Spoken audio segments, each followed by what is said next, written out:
Pujian kita tadi mengatakan apapun yang terjadi dalam hidup kita, ya, apakah kita di gunung yang tinggi, di lembah yang curam, tapi Tuhan senantiasa menyertai kita. Puji Tuhan. Karena sesungguhnya Bapak Ibu Saudara terkasih dalam Tuhan, ya, seperti pujian tadi yang sudah kita dengarkan, ya, bahwa kita ada saat hari ini semuanya karena kebaikan Tuhan, semua karena kemurahan Tuhan. Dan saudara terkasih dalam Tuhan, Tuhan semua izinkan ini terjadi dalam kehidupan kita karena sesungguhnya Tuhan punya rencana. Ini yang perlu kita pahami dan kita sadari, bahwa Tuhan tempatkan kita di dalam waktu-waktu, dan Tuhan tempatkan kita di dalam situasi-situasi, ya, untuk kita bisa menikmati itu, karena Tuhan tempatkan itu untuk kita bisa menikmati kemurahan dan kebaikan Tuhan. Dan ini saudaraku harus bisa kita pahami dan kita bisa melihat dengan mata rohani kita.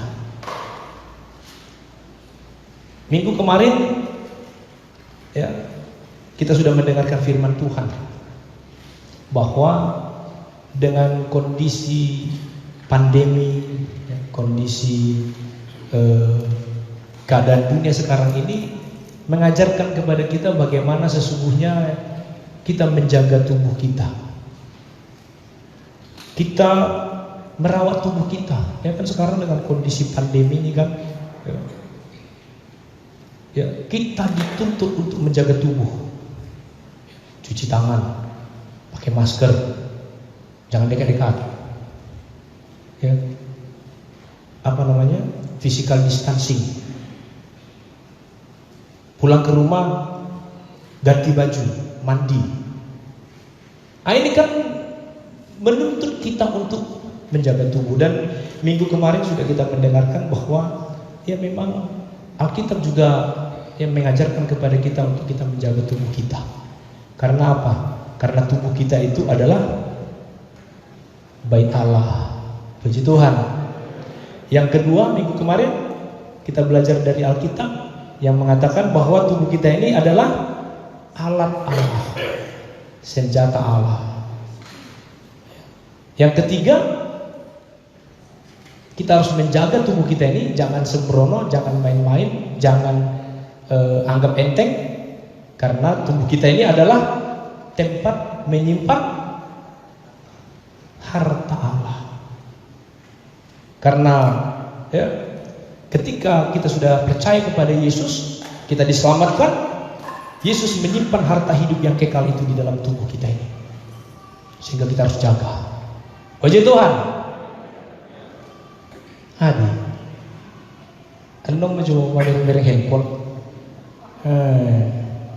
Muludung marjami taison tertusun semua konsentrasi. Haleluya. Supaya dari sini pun konsentrasi ke sana. Haleluya. Kalau dari sana konsentrasi ke sana, dari sana konsentrasi ke sana, di sini jadi buyar. Haleluya. Takut tuh gimana tujuan dulu. Nah, saudara terkasih dalam Tuhan, pandemi juga mengajarkan kita apa?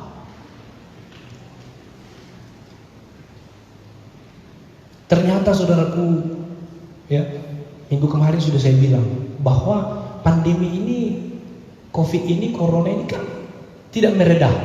Betul? Kita lihat saudaraku berita itu, satu hari itu yang positif 1.900 orang, 1.800, dan sekarang hampir 100.000 yang kena di Indonesia. Cina hanya 83.000 ya, sampai berakhir 83.000. Kita tapi nonton mana sampai 3 terus, tambah terus 2.000 tiap hari. Kemarin di Bekasi ada yang kena katanya ya, kena di Pemko kalau nggak salah, di Pemko Bekasi kena berapa orang, 30 berapa nggak tahu ya pastinya, tapi ada 2 yang meninggal di Jakarta, di Jawa Timur, di Jawa Tengah, di Jawa Barat. Artinya apa saudara terkasih dalam Tuhan? Ya, minggu kemarin saya bilang bahwa memang keadaan ini menuntut kita untuk kita hidup bersama-sama dengan COVID. Obatnya saudara, belum ada vaksinnya. Artinya apa? Ya, kita bisa ibadah seperti ini. Nah, Pak, ini sudah penuh gereja, sudah dibikin cara.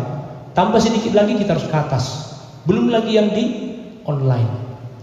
Kondisi memang, ya kita datang beribadah, cuci tangan, pakai sabun, pakai masker, hand sanitizer, beri persembahan tadi, satu bawa kantong, satu bawa hand sanitizer, itu kan? Supaya mungkin ada yang bilang, lebay. Ada yang bilang gitu, kan sudah berdoa, kan sudah Tuhan jagai. Mungkin ada yang bilang gitu.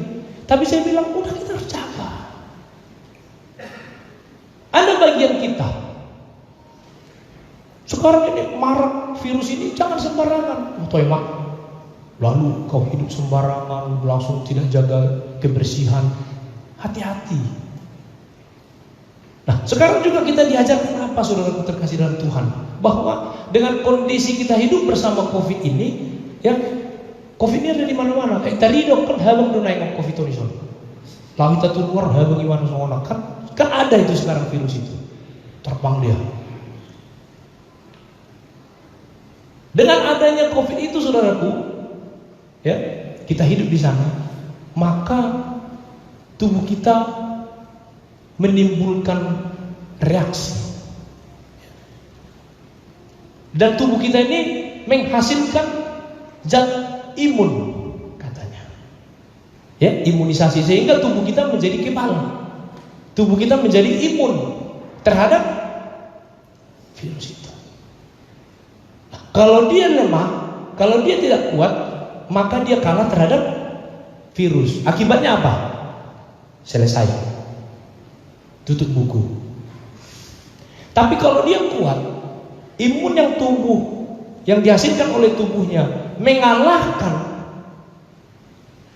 virus itu, maka dia selamat.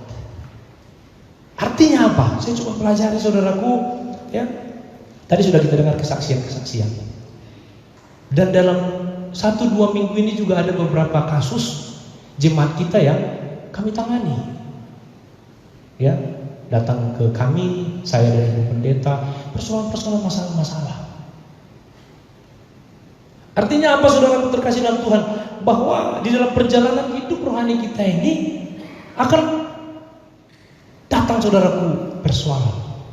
Akan datang masalah. Nah, apakah tubuh kita ini, saudaraku, memunculkan ketahanan tubuh, imunisasi, sehingga semakin datang pencobaan, hal tertentu dua, kalah, selesai, atau dia bisa kalahkan pencobaan itu. Ada amin? Apapun yang terjadi dalam hidupmu, dalam lembah, di gunung yang tinggi, di dalam lembah yang dalam, apapun persoalan masalahmu itu, nah ini saudara, kita diperhadapkan dengan ini banyak tantangan, persoalan. Nah, apakah kita bisa melaluinya? Kadang-kadang, saudaraku, ketika kita mendapatkan konseling dengan jemaat kita yang persoalan masalah, persoalan keluarga, persoalan ini dan lain sebagainya, memang diawali dengan persoalan-persoalan kecil. Karena itulah, saudaraku, coba kita buka Alkitab kita. Ya, apa yang dikatakan oleh Alkitab di dalam 1 Korintus pasal yang ke-10 ayat 13.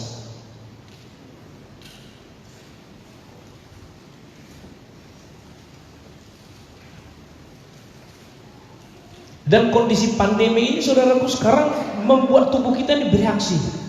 Apakah tubuh kita ini, makanya perlu seperti minggu kemarin saya katakan, perlu makanan yang sehat, perlu vitamin, perlu mineral, perlu ya gizi. Supaya apa?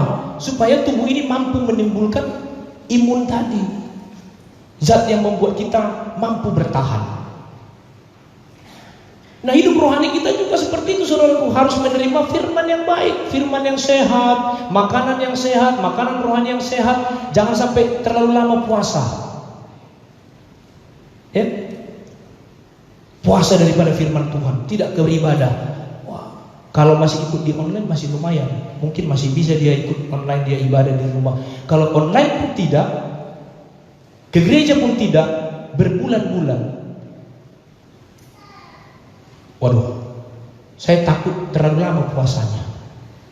Tubuh kita pun kalau tidak ada asupan energi, saudara, tidak ada asupan nutrisi, maka tubuh ini nggak mampu menghasilkan zat yang membuat kita imun terhadap serangan virus itu. Maka kita perlu beribadah, dengar firman, baca buku Alkitab saat teduh. Supaya apa? Supaya tubuh rohani kita itu mampu menimbulkan zat yang membuat kita imun.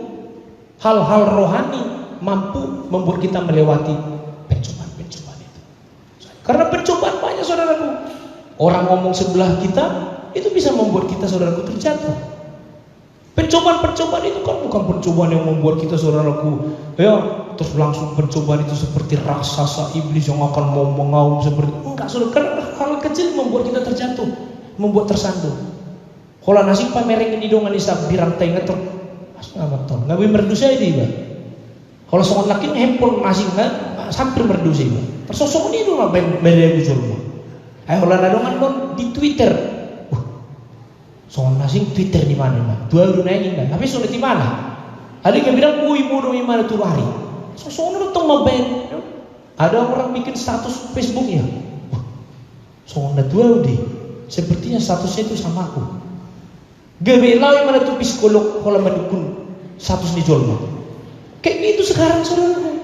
Hal kecil saja yang membuat, saudaraku, jemaat di gereja pun bisa ribut. Nggak usah dulu antar gereja, di dalam gereja sendiri, saudaraku, bisa seperti itu membuat kita pencobaan-pencobaan seperti ini, saudaraku. Suami dengan istri yang beberapa sedang kita konseling juga, hanya gara-gara kecil. Saudara, coba kita 1 Korintus 10 ayat 13. Firman Tuhan berkata seperti ini, saudaraku. Coba yang di rumah juga buka Alkitabnya, dan saya bacakan, kita dengar sama-sama.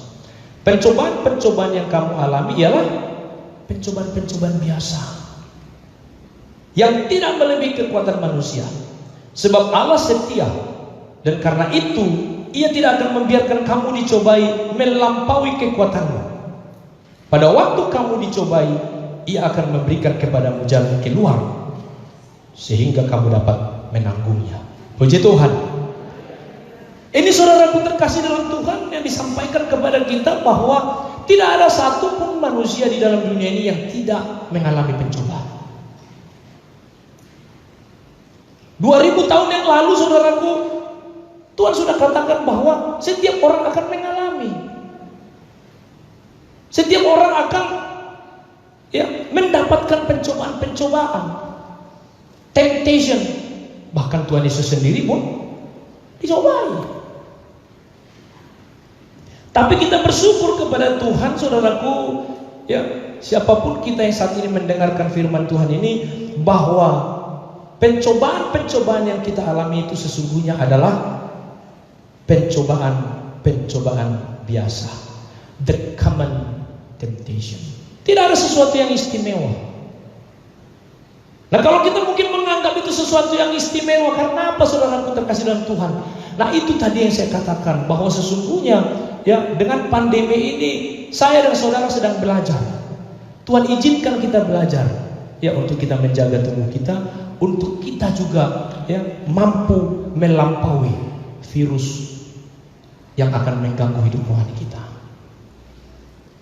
Sesungguhnya pencobaan-pencobaan biasa. Makanya virus ini kan ada yang bilang, wah, sebenarnya virus ini virus biasa, kata yang satu. Nah, dia mendok, asal dok virus influenza, katanya. Nah, dia iya mendok, lebih parah dong paru-paru basah dan paru-paru kering. Nah, asing mendok, lebih banyak orang mati gara-gara, benar nggak? Kan semua memberikan pendapatnya. Nah, ketika kita mengalami pencobaan, kan kita yang bilang, naburak do pencobaan namanya. Sulit pencobaan kami ini. Kan kita yang bilang itu. Lalu adalah orang yang datang menasihati. Enggak apa-apa, sabarlah. Itu pencobaan-pencobaan biasa. Kata si A. Ya kan? Nah, kemudian berjalan waktu. Si A tadi mengalami pencobaan. Datanglah tadi yang dinasihatin itu bulan berikutnya. Sabar. Pencobaan yang kamu alami itu pencobaan ya biasa. Datang si Ayu Nabi guna lebu betul. Benar. Kan itu yang ku bilang minggu yang lewat. Nah, karena itu sesungguhnya pencobaan-pencobaan itu kan sesungguhnya pencobaan biasa. Pencobaan-pencobaan yang membuat kita khawatir, takut. Lalu pernah saya bilang, siapa di antara kita yang pernah ya,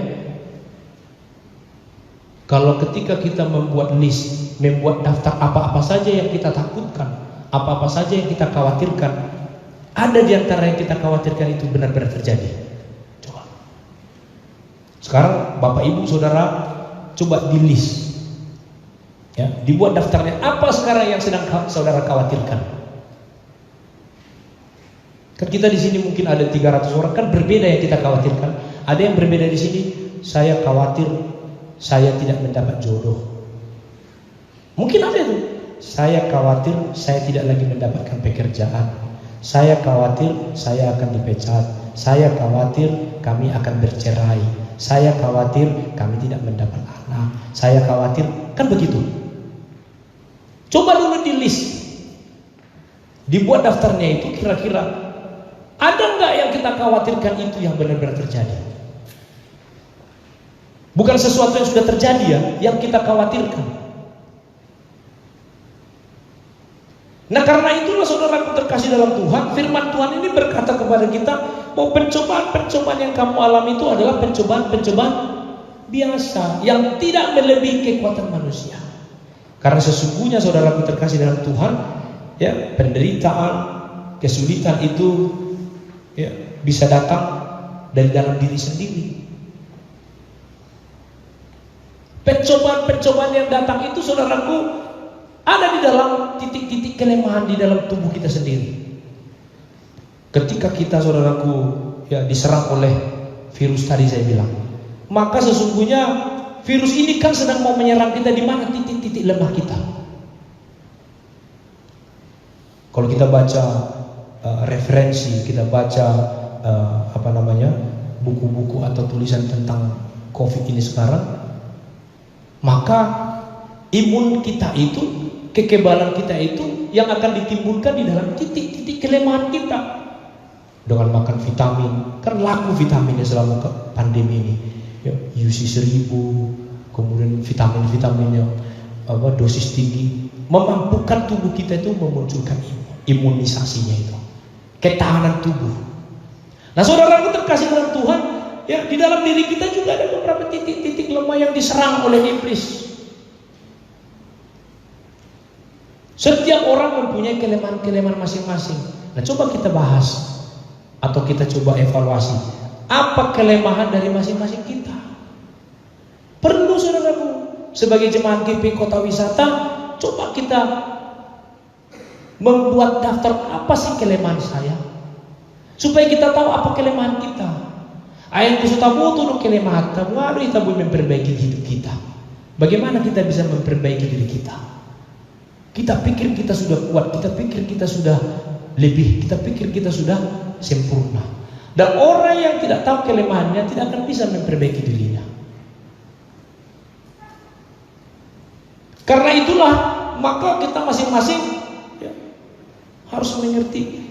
Itulah yang diajarkan oleh Tuhan Yesus di dalam Matius pasal yang ke-6, di dalam doa ya Bapa kami. Ya. Firman Tuhan apa di sana? Ya, janganlah membawa kami ke dalam pencobaan. Matius 6 ayat 13. Ya. Ajarlah kami berdoa. Tuhan Yesus ajarkan berdoa. Janganlah bawa kami dalam pencobaan. Itu kata Tuhan Yesus. Karena Tuhan Yesus tahu bahwa kita punya kelemahan. Tetap kita harus berdoa. Jangan bawa kami dalam pencobaan. Walaupun akhirnya kita bisa mendapatkan pencobaan. Tuhan izinkan kita mendapatkan pencobaan-pencobaan itu. Karena pencobaan-pencobaan itu Tuhan izinkan. Pencobaan-pencobaan yang biasa, persoalan masalah yang biasa. Nah, saudaraku terkasih dalam Tuhan, berjaga-jagalah dan berdoalah, kata firman Tuhan. Supaya apa? Supaya kamu jangan jatuh dalam pencobaan. Nah, kalau kita lihat di dalam Matius 26 ayat 41, di sana dikatakan berjaga-jagalah dan berdoalah. Inilah saudaraku terkasih dalam Tuhan, ya, menjadi satu pelajaran bagi kita apapun persoalan yang kita hadapi. Tadi kita sudah dengarkan kesaksian. Jadi mungkin ada saudara-saudara kita yang lain juga yang mengalami pencobaan, kesulitan yang kita hadapi dalam hal aspek apapun. Tuhan izinkan itu saudaraku terkasih dalam Tuhan, supaya kita bisa tetap berdoa, berjaga-jaga, ya. Berjaga-jagalah, berdoalah, supaya kamu jangan jatuh ke dalam pencobaan. Janganlah bawa kami ke dalam pencobaan. Itu doa kita, saudaraku, supaya kamu jangan jatuh ke dalam pencobaan. Karena apa? Roh memang menurun, tapi daging lemah. Tubuh kita memiliki kelemahan-kelemahan, daging kita memiliki kelemahan-kelemahan. Karena itu kita harus berdoa. Seperti Rasul Paulus, ada daging, ada duri dalam dagingnya. 3 kali dia minta supaya Tuhan melenyapkan duri itu. Tapi Tuhan katakan justru dalam kelemahanmu lah ada kekuatan. Nah, karena itulah saudara terkasih dalam Tuhan, ya. Firman Tuhan katakan berjaga-jagalah, berdoalah. Tubuh kita ini saudaraku lemah. Nah, bagaimana kita bisa saudaraku dimampukan Tuhan untuk bisa melewatinya? Nah, firman Tuhan katakan bahwa, ya, berbahagialah orang yang bertahan dalam pencobaan. Puji Tuhan. Pencobaan-pencobaan yang kita alami adalah pencobaan biasa, tidak akan melebihi kekuatan kita, ya. Dan Tuhan katakan, anggaplah sebagai satu kebahagiaan kalau kita mendapat pencobaan. Nah, bagaimana pula ini? Kalau ada persoalan, pencobaan yang kita alami, kita anggap satu kebahagiaan. Lalu ketika saya renungkan saudara terkasih dalam Tuhan, bahwa memang, ya, kalau kita, firman Tuhan katakan hati yang gembira adalah obat.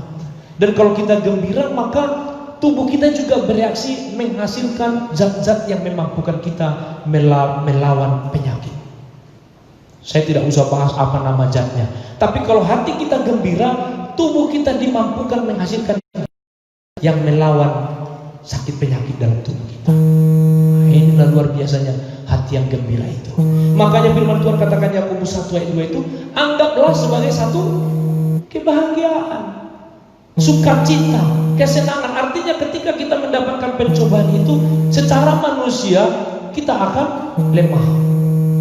Secara manusia saudaraku, pencobaan itu akan membuat kita, ya, mundur, akan membuat kita, ya, jatuh, akan membuat kita tersandung. Tapi firman Tuhan katakan dalam bentuk apapun pencobaan yang kita alami, anggap itu sebagai satu kebahagiaan. Artinya nikmati. Luar biasa saudaraku. Kita bisa nikmati itu, maka, ya, kita akan bisa dikuatkan. Yakobus 1 ayat 12 juga lanjutannya, silakan baca Yakobus 1. Di dalam ayat 12 dikatakan apa? Berbahagialah orang yang bertahan dalam pencobaan. Siapa yang tidak mau berbahagia? Saya dan saudara tentu kita mau menjadi orang-orang yang berbahagia.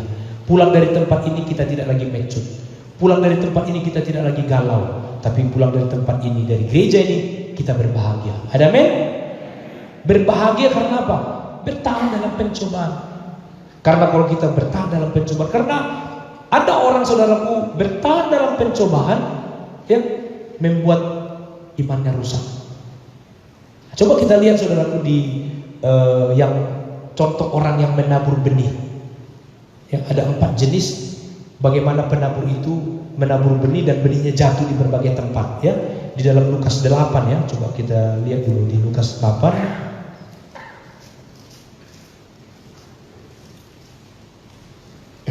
ayat Ayat 4, ya, perumpamaan tentang seorang penabur.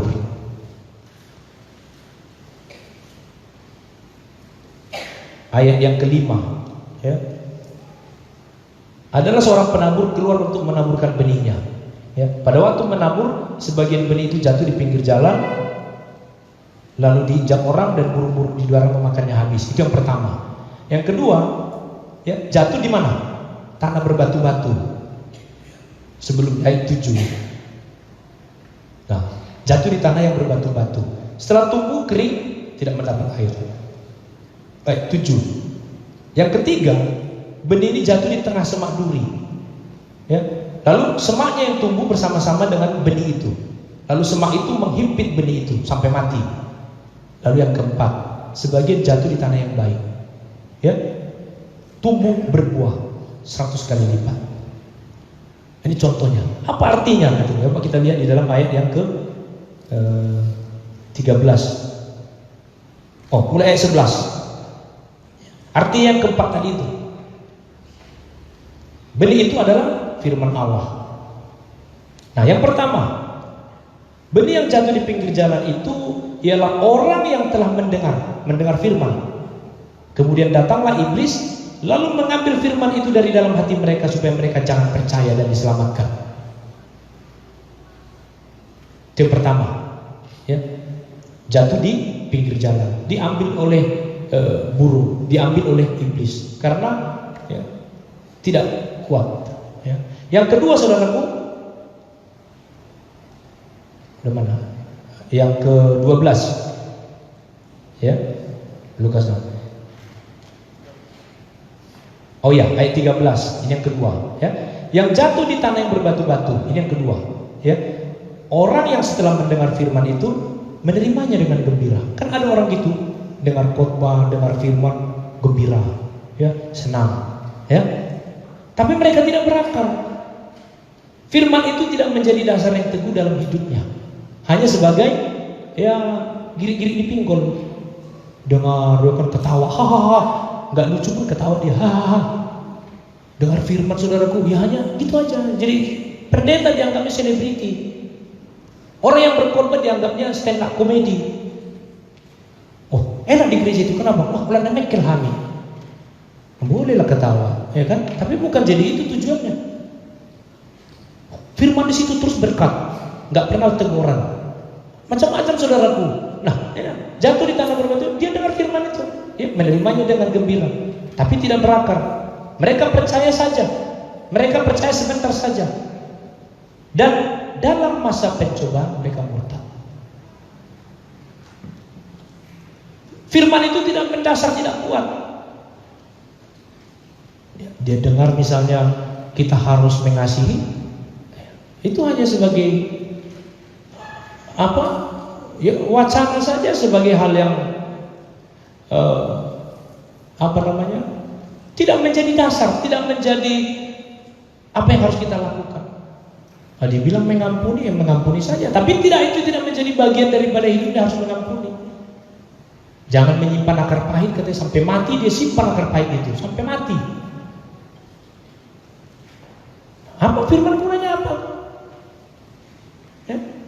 Kita datang ke gereja, tapi di gereja kita tidak akan berbuat seperti itu saja, saudaraku. Ya. Dianggap gereja itu hanya sebagai apa? Sebagai liturgi saja. Kita sebagai Kristen harus ke gereja. Pulang dari gereja sama seperti itu. Dibawa beban ke gereja, pulang pun dibawa lagi. Minggu depan datang lagi terus, pulang nebot beban dong. Lu mana sorak? Nggak ada gunanya. Buat apa? Nah, makanya kalau ada dalam pencobaan, nah ini orang murtad. Kalau dibilang tinggalkan Tuhan, itu cepatnya tinggalkan Tuhan itu. Nggak disuruh nggak ke gereja. Hari Minggu kita off gereja. Haleluya. Terus itu perjulu mertobat. Ya saudara terkasih dalam Tuhan. Kalau khotbah begini, lama kali Bapak itu berkhotbah. Terus nanti khotbah diakhiri, haleluya. Lasir rohana mulut diakhiri jamita. Nah, saudara terkasih dalam Tuhan, firman Tuhan tidak menjadi dasar yang teguh. Dan dalam masa pencobaan mereka, nanti kalau kita lihat di dalam Ibrani 6 6 ayat 6. Bagaimana orang yang murtad? Ya, coba kita lihat Ibrani 6 ayat 6 itu. Ibrani 6 ayat 6. Ya. Nah, mulai dari ayat 5 aja coba. Ayat 5. Oke, ayat 6. Namun yang murtad lagi tidak mungkin dibaharui sekali lagi demikian. Nah, saudaraku, pencobaan bisa membuat orang murtad. Ya, tidak mungkin dibaharui lagi sekali lagi demikian hingga mereka bertobat. Sebab mereka menyalibkan lagi anak Allah bagi diri mereka dan menghinanya di muka umum. Lanjut ayat 7. Ya, sebab tanah yang menghisap air hujan yang sering turun ke atasnya dan yang menghasilkan tumbuh-tumbuhan yang berguna bagi mereka yang mengerjakannya, menerima berkat dari Allah. Amin. Tapi lanjut ayat 8. Tapi jikalau tanah itu menghasilkan semak duri dan rumput duri, tidaklah ia berguna dan sudah dekat pada kutuk yang berakhir dengan pembakaran. Tidak ada buah yang baik keluar dari hidupnya. Ya? Tidak ada. Nah, kalau kita lihat saudaraku di dalam firman Tuhan yang sudah kita bacakan tadi, saudaraku, ya, di dalam 1 Korintus 10 tadi. Kenapa sampai keluar firman Tuhan yang mengatakan pencobaan-pencobaan yang biasa, pencobaan-pencobaan yang kamu alami ini adalah pencobaan-pencobaan biasa. Ya. Karena saudara pun mendengar firman di sini, saudara melihat handphone di situ, saya itu pencobaan bagi saya. Haleluya. Tergabe sudi sono, tinggalkan handphonenya. Jangan buka-buka handphone lah. Saya lihat dari beberapa orang tadi itu asik banget itu buka handphonenya. Jangan dulu, ditinggalkan dulu handphonenya. Ada men? Nama Jauhidi, nama Mary Nakim.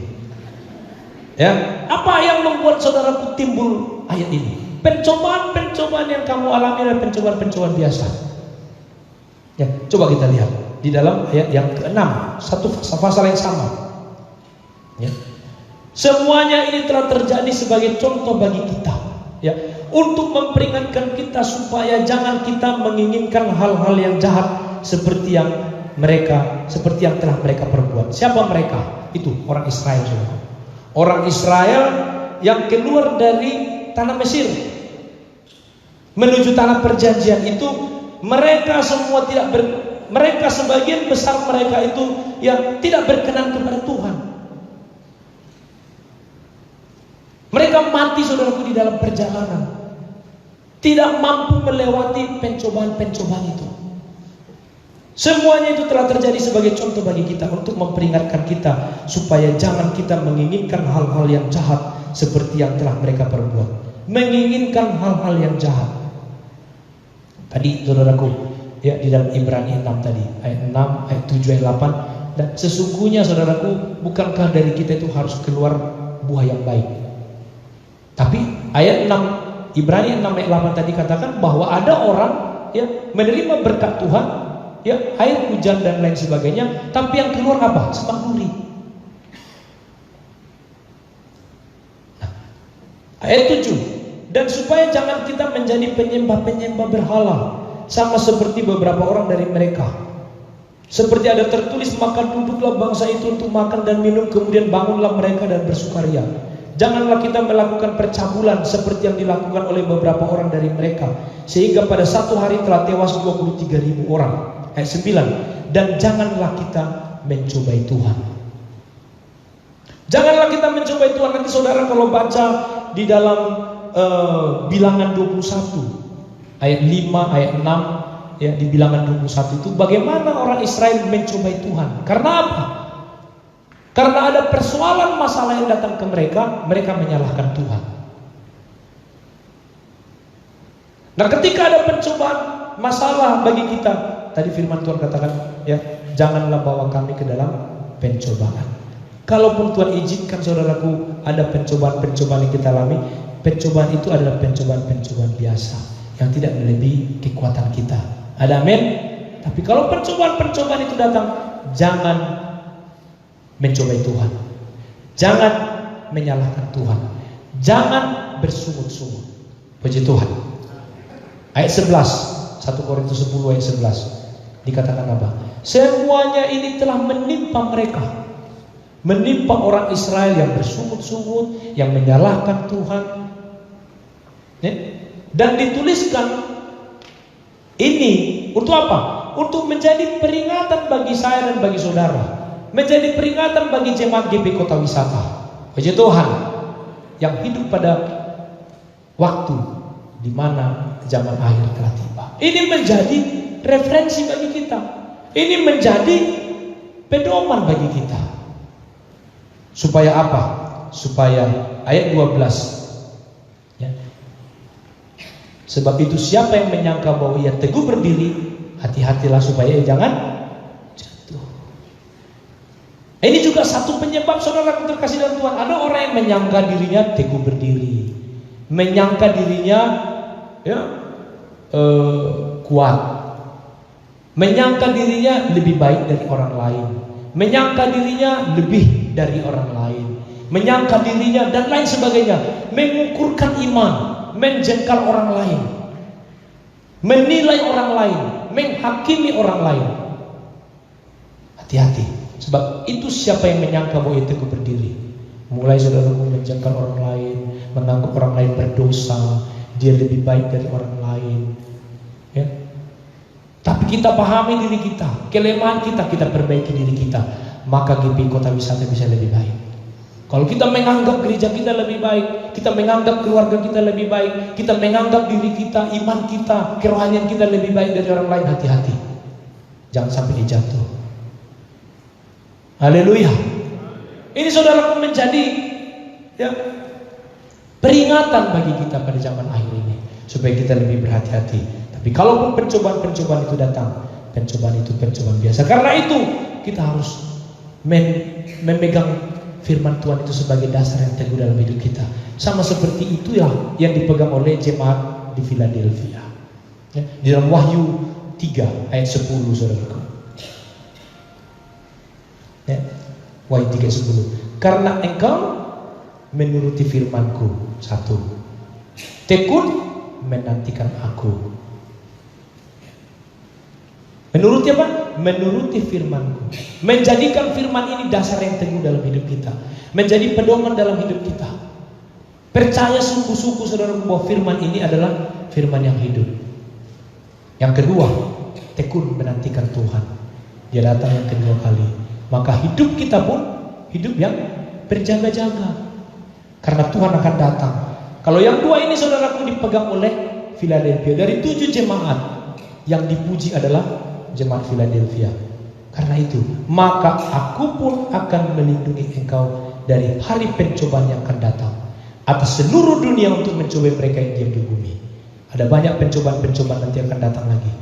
Pandemi ini pun bagian dari pencobaan. Kita belajar hal-hal yang rohani dari pandemi ini. Pencobaan-pencobaan akan datang lagi.